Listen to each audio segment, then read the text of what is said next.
பண்ணுறது அப்படிங்கிறத இந்த வீடியோவில் பார்க்கலாம். இது வந்து கிறிஸ்மஸுக்கு ஸ்பெஷலாக பண்ணக்கூடிய ஒரு ரெசிபி.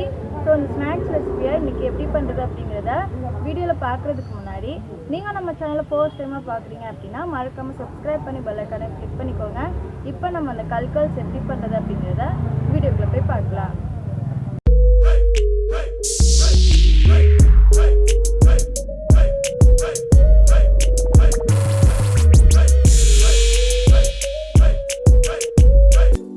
கல்கல்ஸ் பண்ணுறதுக்கு ஃபஸ்ட்டு ஒரு பவுலில் ஒரு கப் அளவுக்கு மைதா மாவு சேர்த்துக்கோங்க. அடுத்து ரவையை வந்து ஒரு 1/4 கப் அளவுக்கு எடுத்து அரைச்சிட்டு சேர்த்துக்கிறேன். அதுக்கப்புறமா ஒரு 1/4 கப் அளவுக்கு சர்க்கரையும் அரைச்சிட்டு சேர்த்துக்கிறேன். இப்போ வந்து ஒரு 1/4 பிஞ்ச் அளவுக்கு பேக்கிங் சோடா வந்து சேர்த்துக்கிறேன். அடுத்து இப்போ ஒரு 1/4 ஸ்பூன் அளவுக்கு உப்பு சேர்த்துக்கிறேன். 1 ஸ்பூன் அளவுக்கு நெய் சேர்த்துக்கலாம். இப்போ வந்து இது எல்லாத்தையும் நல்லா மிக்ஸ் பண்ணி விட்டுக்கலாம். கையால் இந்த மாதிரி மிக்ஸ் பண்ணி விட்டுக்கோங்க.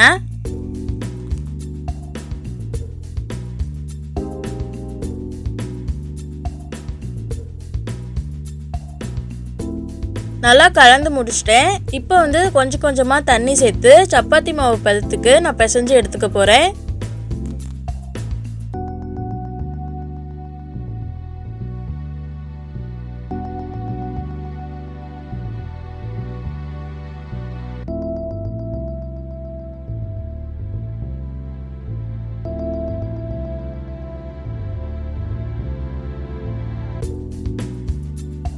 அவ்வளோதான், மாவு நான் நல்லா பிசைஞ்சு எடுத்துட்டேன்.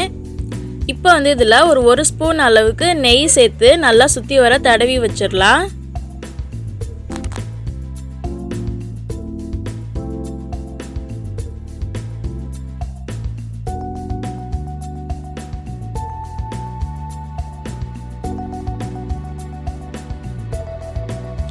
நெய்யெல்லாம் தடவினதுக்கப்புறமா ஒரு 10 நிமிஷம் அப்படியே வச்சுருங்க. இப்போ வந்து ஒரு 10 நிமிஷத்துக்கிட்ட ஆயிடுச்சு. நம்ம திரும்ப இந்த மாவை வந்து நல்லா ஒரு டைம் பிசைஞ்சு எடுத்துக்கலாம்.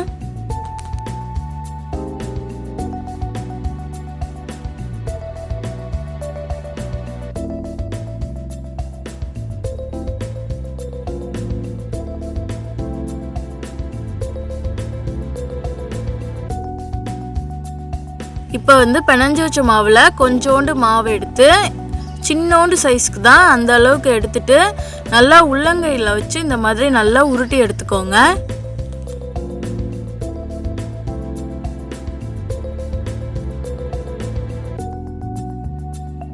இப்போ வந்து ஒரு புது சீப்பு எடுத்து வச்சுருக்கேன். அதில் வந்து நம்ம உருட்டி வச்சுருந்த மாவை வச்சு லைட்டாக அந்த மாதிரி அழுத்தி விட்டுக்கோங்க. இப்போ கையால் லைட்டாக அந்த மாதிரி உருட்டி எடுத்துக்கோங்க. அவ்வளோதான், ரொம்பவே சூப்பராக நம்மளுக்கு கல்கல்ஸ் ரெடி ஆயிடுச்சு பாருங்க.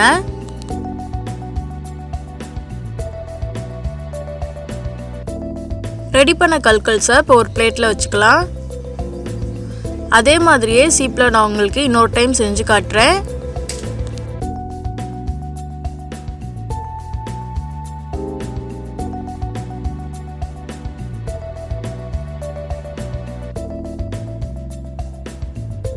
இதே ரெசிபியை நீங்கள் ஸ்பூன்லையும் பண்ணலாம். இந்த மாதிரி ஸ்பூன் எடுத்துகிட்டு அதில் வந்து நம்ம உருட்டி வச்சுருக்க மாவு வச்சு நல்லா ஃபஸ்ட்டு அழுத்தி வச்சுக்கோங்க.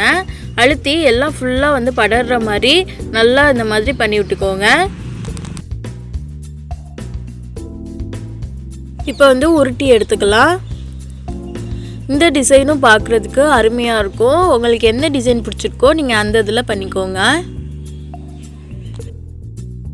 ஒரு பிளேட் ஃபுல்லாக நான் வந்து கல்கல்ஸ் ரெடி பண்ணி வச்சுட்டேன். இப்போ இதை வந்து பொரிச்சு எடுத்துடலாம். எண்ணெய் வந்து ரொம்ப காஞ்சிருக்கக்கூடாது, மீடியம் ஃப்ளேமில் தான் இருக்கணும். ஸோ கொஞ்சமாக காஞ்ச எண்ணெயில் இப்போ கல்கல்ஸ் நம்ம ரெடி பண்ணி வச்சுருந்ததெல்லாம் சேர்த்து நல்லா இப்போ பொரிச்சு எடுத்துக்கலாம்.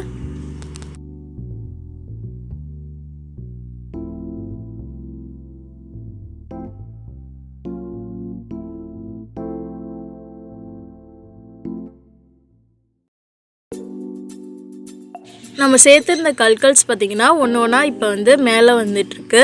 இந்த மாதிரி நல்லா பொரிஞ்சு மேலே வந்துடும். நம்ம வந்து அடுப்பை ஸ்லோவில் தான் வச்சுருக்கணும். ஹையில் வச்சுருந்தோம்னா போட்டோடனே உங்களுக்கு கரிஞ்சிடும், உங்களுக்கு கிறிஸ்பியாக கிடைக்காது. ஸோ அதனால தான் ஸ்லோ ஃப்ளேமில் வச்சு இந்த கல்கல்ஸ் பண்ணணும்.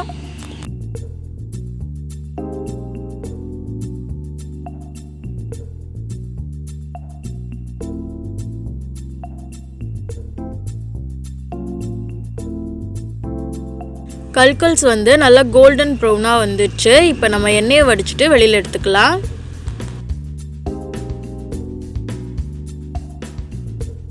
இன்றைக்கி வந்து வீட்டிலையே ஸ்வீட் அண்ட் கிறிஸ்பியாக பண்ணக்கூடிய இந்த கல்கல்ஸ் ரெசிபியை இன்றைக்கி எப்படி பண்ணுறது அப்படிங்கிறத பார்த்துருப்பீங்க. கண்டிப்பாக உங்கள் வீட்டில் ட்ரை பண்ணி பாருங்கள். ட்ரை பண்ணி பார்த்துட்டு எப்படி இருந்தது அப்படிங்கிறத வீடியோ கீழே மறக்காமல் கமெண்ட்டில் எனக்கு தெரியப்படுத்துங்க. இந்த வீடியோ பிடிச்சிருந்ததுன்னா நம்ம புதுக்கோட்டை சமையலை மறக்காமல் சப்ஸ்கிரைப் பண்ணி பெல் ஐக்கானையும் கிளிக் பண்ணிக்கோங்க. நெக்ஸ்ட் வீடியோவில் சூப்பரான ரெசிபியோடு வந்து உங்களை பார்க்குறேன். தேங்க்ஸ் ஃபார் வாட்சிங். பாய்.